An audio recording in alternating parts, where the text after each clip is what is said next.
Good morning, नमस्कार। मैं आपके साथ रंजना रावत और आप देख रहे न्यूज 18 बिहार झारखंड। बुलेटिन की शुरुआत करते हैं और बड़ी खबर से। बुलेटिन की शुरुआत खबर पटना से, जहां दानापुर के बेउर मोड़ पर बड़ा हादसा हुआ है और हाइवा ने गर्दनीबाग पुलिस जिप्सी को रौंदा है। आपको बड़ी खबर पटना से बता रहे हैं और इस हादसे में 3 पुलिसकर्मियों की मौत की खबर है। मौके पर पहुंची सचिवालय पुलिस और सचिवालय के एसएसपी कर रहे हैं पूरे मामले की छानबीन। तो ये बड़ी खबर आपको पटना से बता रहे हैं, जहां पटना के दानापुर के बेउर मोड़ पर बड़ा हादसा हुआ है। हाइवा ने गर्दनीबाग पुलिस जिप्सी को रौंद डाला है और हादसे में 30 पुलिसकर्मियों की मौके पर मौत हो गई है। साथ ही आपको बता दें कि मौके पर पहुंची सचिवालय पुलिस और सचिवालय के एएसपी कर रहे हैं पूरे मामले की छानबीन। तो ये तस्वीरें हम आपको दिखा रहे हैं पटना से, जहां गर्दनीबाग पुलिस जिप्सी को रौंदा गया है और हादसे में 3 पुलिसकर्मियों की मौके पर मौत हो गई है। क्या हुआ? देखे हम जा रहे थे, पानी जा रहे थे, देखे पेट्रोलिंग गाड़ी जा रहा था और पीछे से हेवा आके उस पर चढ़ा दिया गाड़ी पर। ये की मौत हुई है, 3 को तो अभी मरा है। और हेवा गाड़ी आके भाई जो पेट्रोलिंग गाड़ी पर देह पर चढ़ा दिया हेवा आके, और जबकि साइड से जा रहा था पेट्रोलिंग गाड़ी।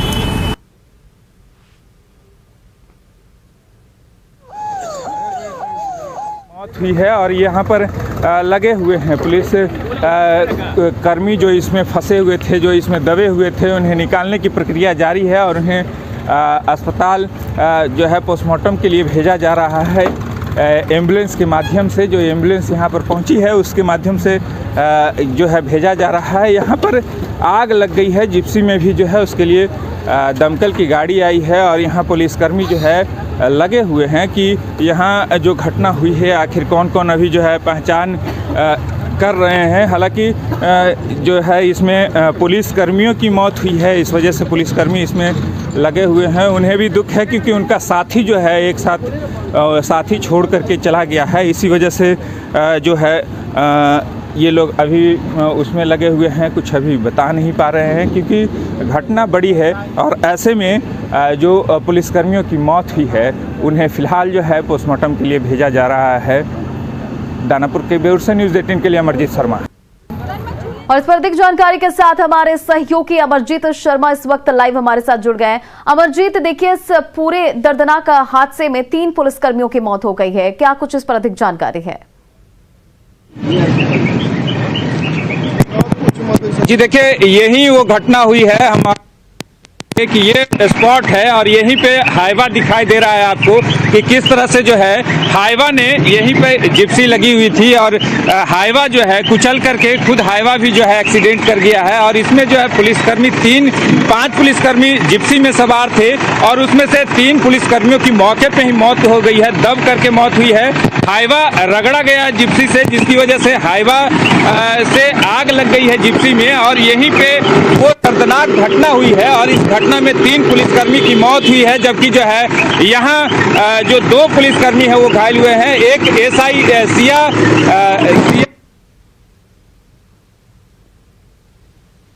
तो देखिए, ये बड़ी खबर हम आपको पटना से बता रहे हैं, जहां दानापुर के बेउर मोड़ पर बड़ा हादसा हुआ है और हाइवा ने गर्दनीबाग पुलिस जिप्सी को रौंद डाला और हादसे में 3 पुलिसकर्मियों की मौके पर मौत हो गई है। साथ ही आपको बता दें कि मौके पर पहुंची सचिवालय पुलिस और अब सचिवालय पुलिस के एएसपी पूरे मामले की छानबीन कर रहे हैं। तो ये दर्दनाक सड़क हादसा आज पटना के दानापुर में।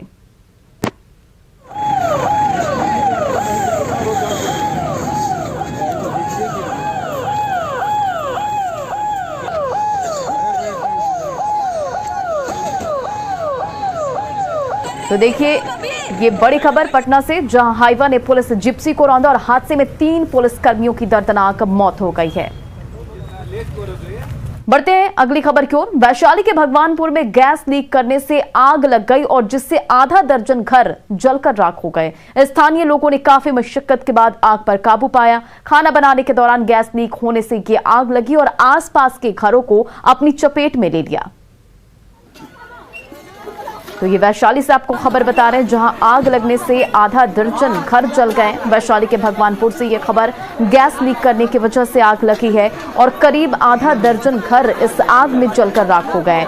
स्थानीय लोगों ने काफी मशक्कत के बाद इस आग पर काबू पाया और आपको बता दें कि खाना बनाने के दौरान गैस लीक होने की वजह से ये आग लगी और आसपास के घरों को भी अपने चपेट में ले लिया।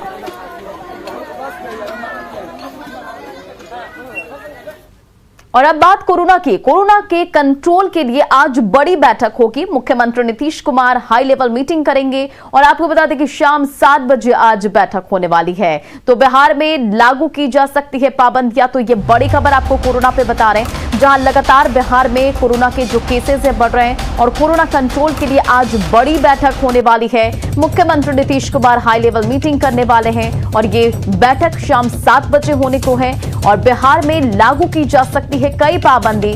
मुख्यमंत्री ने सख्ती के संदेश भी दिए हैं।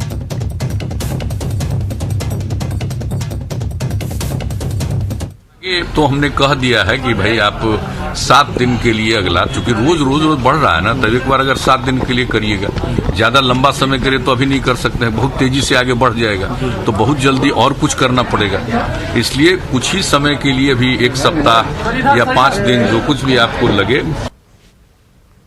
और बिहार में कोरोना के मामले लगातार बढ़ रहे हैं और हम आपको दिखाने जा रहे 5 दिनों का आंकड़ा कि किस तरह से कोरोना का ग्राफ बढ़ रहा है। 30 दिसंबर की बात करें तो 132 नए संक्रमित मरीजों की पुष्टि हुई है। तो देखिए किस तरह से संक्रमितों की संख्या में इजाफा हो रहा है। 31 दिसंबर पर नजर डालें तो ये आंकड़ा 158 तक पहुंच गया। तो नए साल यानी कि 1 जनवरी पर नजर डालें तो पहले दिन नए मरीजों की संख्या 281 पहुंच गई। 2 जनवरी की बात करें तो 352 संक्रमित मरीजों की पुष्टि हुई है, जबकि 3 जनवरी को 344 संक्रमित मरीज मिले। तो लगातार बिहार में कोरोना संक्रमित मरीजों में इजाफा हो रहा है और मामले लगातार बढ़ रहे हैं। आंकड़े बता रहे हैं कि सावधानी और सतर्कता बेहद जरूरी है।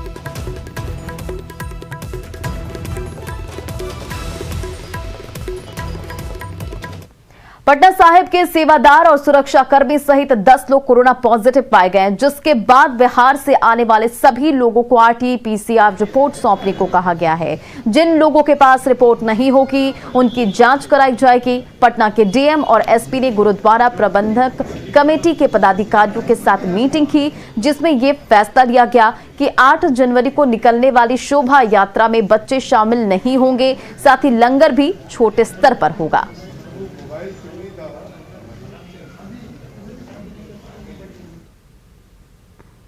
माध्यम से कमेटी जो है यहाँ की प्रबंधन कमेटी, उसके माध्यम से हम लोगों ने निर्णय लिया है कि बच्चे शामिल नहीं होंगे और नगर कीर्तन भी हम लोग छोटे पैमाने पर करेंगे। उसकी अवधि भी हम लोगों ने घटाया है।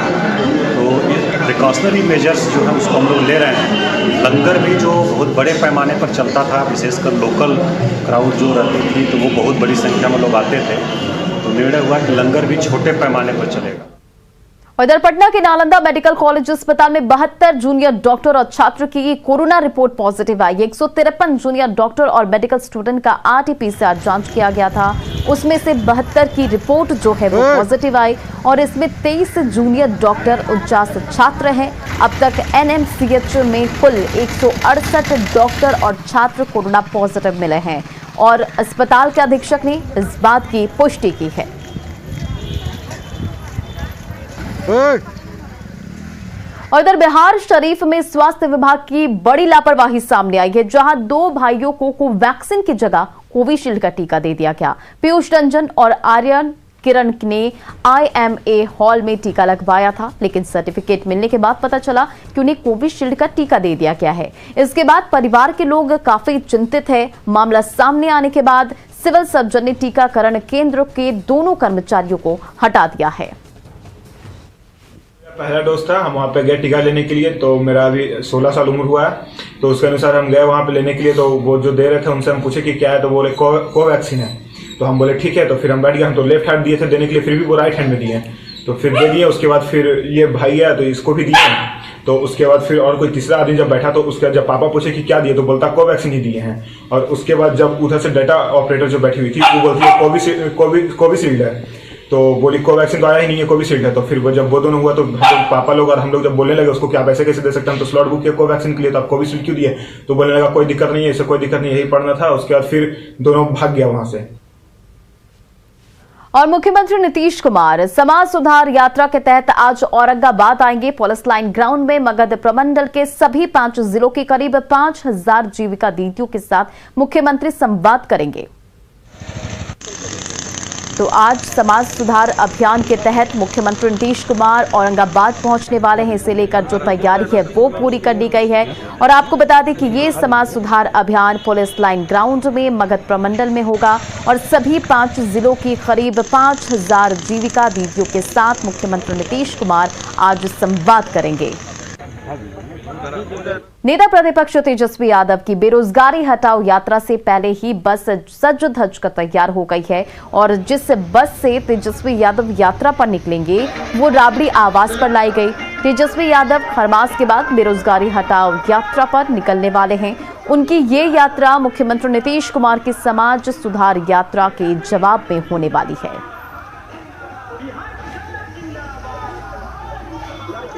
एलजेपी नेता और केंद्रीय मंत्री पशुपति कुमार पारस ने कहा कि उनकी पार्टी एनडीए का हिस्सा है और उत्तर प्रदेश विधानसभा चुनाव में सीट मिले या नहीं मिले उनकी पार्टी एनडीए का समर्थन करती रहेगी। वहीं चिराग पासवान पर कुछ भी बोलने से उन्होंने मना कर दिया। गठबंधन में है, एनडीए गठबंधन के हम पार्ट हैं। एनडीए गठबंधन की बैठक होगी, बैठक में तय होगा कि किस गठबंधन के पार्टनर को कितना सीट दिया जाएगा। सीट मिले तो भी, सीट नहीं मिले तो भी हम एनडीए गठबंधन के पार्ट हैं।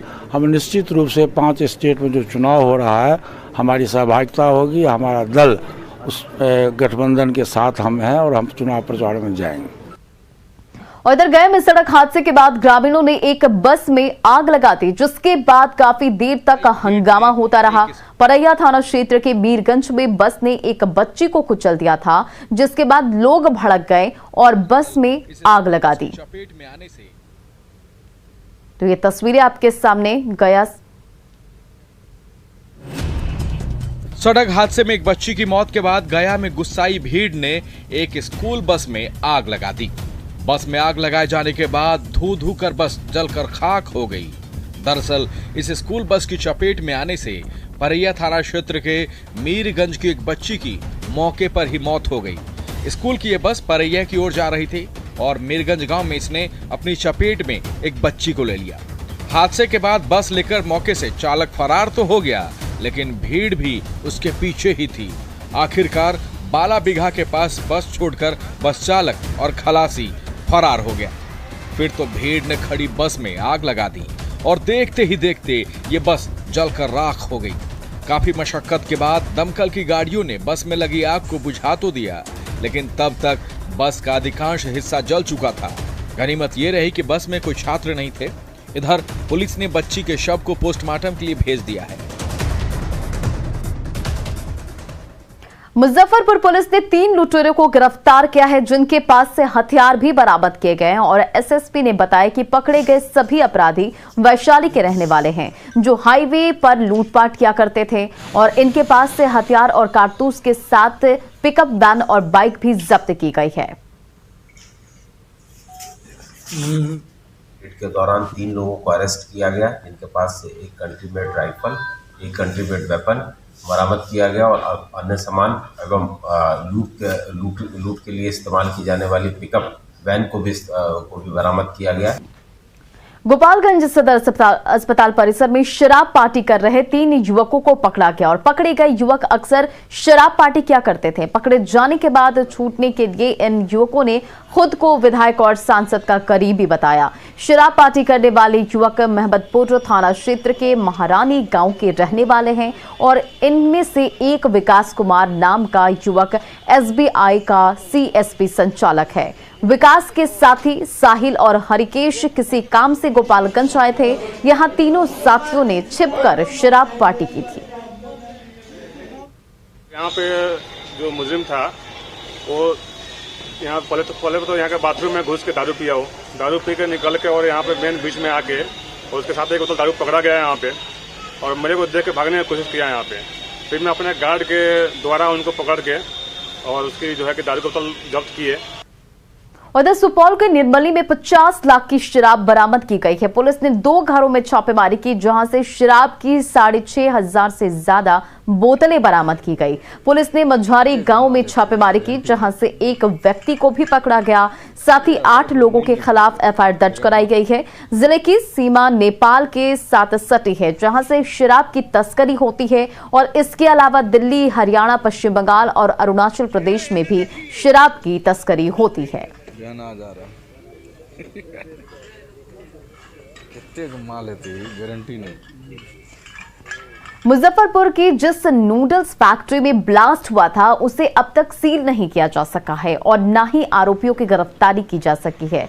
ब्लास्ट की वजह से फैक्ट्री को काफी नुकसान पहुंचा है। फैक्ट्री की दीवारें कभी भी गिर सकती है, जिससे वहां तैनात जवानों को खतरा है।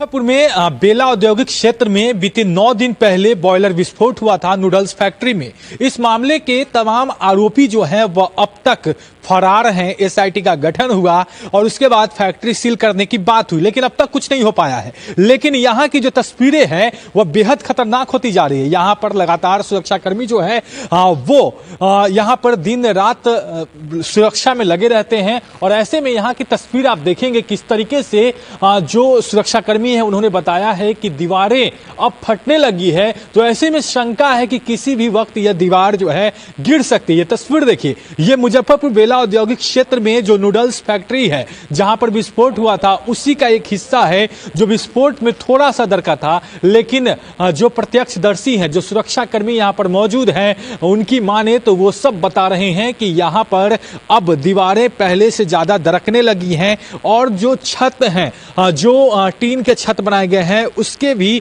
जो लोहा का भाग है वह सब हटने लगा है। तो ऐसे में खतरा जो है वह बढ़ने लगा है। कहीं ना कहीं देख सकते हैं ये तस्वीर मुजफ्फरपुर बेला औद्योगिक क्षेत्र की। ऐसे में यहाँ पर सुरक्षाकर्मी बहुत मौजूद हैं। लगातार यहाँ पर आप लोग सुरक्षा दे रहे हैं। क्या कुछ हो रहा है? जो छत टूटने की बात कह रहे हैं, यहाँ पहले ये कम था, दरार जो है वो पहले कम था, अब स्पष्ट दिखाई दे रहा है कि ज़्यादा हो रहा है। हम लोग यहाँ ड्यूटी में बैठे रहते हैं, ऊपर से यहाँ से गिरते रहता है, जैसे सीमेंट ऊपर से पत्थर ये सब गिरता हुआ रहता है। आके देखते हैं तो गिरता है इधर में। हम लोग अपना दीवार पहले से ज्यादा दरक गई है, ये बात भी सामने आ रही है। हाँ, नीचे से भी वहाँ देखिएगा तो नीचे से भी दरका हुआ है, वो भाग सब एकदम पूरा दरका हुआ है। इधर में जो है सो ये सारा इसका बीट उखड़ चुका है। ये लोहा वाला भाग जो है जिस पर करकट है वो बीट भी उखड़ा हुआ है। तो डर नहीं लगता यहाँ? हाँ, डर तो रहता है, डर लगता भी है ऐसा थोड़ा सा, लेकिन ड्यूटी तो करना है हम लोग। तो कहीं ना कहीं जो सुरक्षा कर्मी हैं वो लगातार यहाँ पर ड्यूटी देते हैं। हम आपको एक बार फिर से इधर की तस्वीर दिखा दें। जो यहाँ पर लोहे का बीट है वह उखड़ने लगा है, दीवारें दरकने लगी है। जो देखेंगे आप तो यहाँ पर आपको दिखेगा कि जो टीन की छत है वह सब हटने लगा है। ये पहले नहीं था। जो यहाँ के प्रत्यक्षदर्शी हैं वो बताते हैं कि ये जो है ऐसे हालात पहले नहीं थे और अब जो है वह दीवारें दरकने लगी है। खतरा बढ़ गया। सुरक्षाकर्मी लगातार दिन रात यहाँ पर मौजूद रहते हैं, लेकिन अब उन्हें भी डर सताने लगा है कि क्या पता कब यह दीवार गिर जाए। हालांकि सील को लेकर जो बातें कही गई थी, सील अब तक नहीं हो पाया है। लगातार इस बात को लेकर चर्चा है कि सील आखिर कब तक किया जाएगा। जो आरोपी है वह भी फरार है। मुजफ्फरपुर से न्यूज़ 18 के लिए प्रियांक सौरभ। बिहार की महिला जेल वार्डनों के लिए आर्ट ऑफ लिविंग की कार्यशाला का समापन हो गया है। शिविर में योग, प्राणायाम, ध्यान के साथ साथ सुदर्शन क्रिया और तनाव मुक्त जीवन जीने की कला दी गई, जिसमें 100 महिला वार्डन शामिल हुई। वार्डनों ने बताया कि इस कार्यक्रम में उन्होंने जीवन में आने वाली छोटी बड़ी समस्याओं से निपटने के साथ तनाव रहित और स्वस्थ जीवन जीने के गुर सीखे, जो भविष्य में उनके लिए काफी उपयोगी सिद्ध होगी। उन्होंने बताया कि कार्यशाला से उन्हें अपने कर्तव्यों को निष्ठा और ईमानदारी के साथ करने की नई ऊर्जा और प्रेरणा मिली है।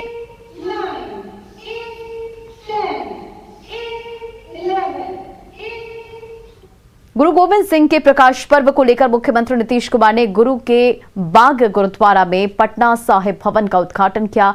17 करोड़ की लागत से बने इस भवन में 350 लोगों के ठहरने की व्यवस्था है। साथ ही इसमें प्रार्थना भवन, लाइब्रेरी, डाइनिंग हॉल, किचन भी है। मुख्यमंत्री नीतीश कुमार ने इस दौरान पटना साहिब भवन का निरीक्षण कर यहां की व्यवस्थाओं का भी जायजा लिया। वहीं प्रकाश पर्व में आने वाले सिख श्रद्धालुओं के ठहरने और खाने की व्यवस्था, साथ ही प्रकाश पर्व के सफल आयोजन को लेकर अधिकारियों को कई आवश्यक दिशा निर्देश मुख्यमंत्री ने दिए। किशनगंज से सटे पश्चिम बंगाल के भारत नेपाल सीमा पर तैनात एसएसबी के जवानों ने एक अमेरिकन नागरिक को हिरासत में लिया है। साथ ही अमेरिकन नागरिक को सीमा पार कराने के सहयोग के आरोप में एक भारतीय नागरिक को भी हिरासत में लिया है और हिरासत में लिए गए अमेरिकन नागरिक का नाम लक्ष्मण कुइलेकेल है और एसएसबी को जानकारी मिली थी कि भारत नेपाल सीमा से नेपाल क्रॉस करने की फिराक में 2 लोग हैं।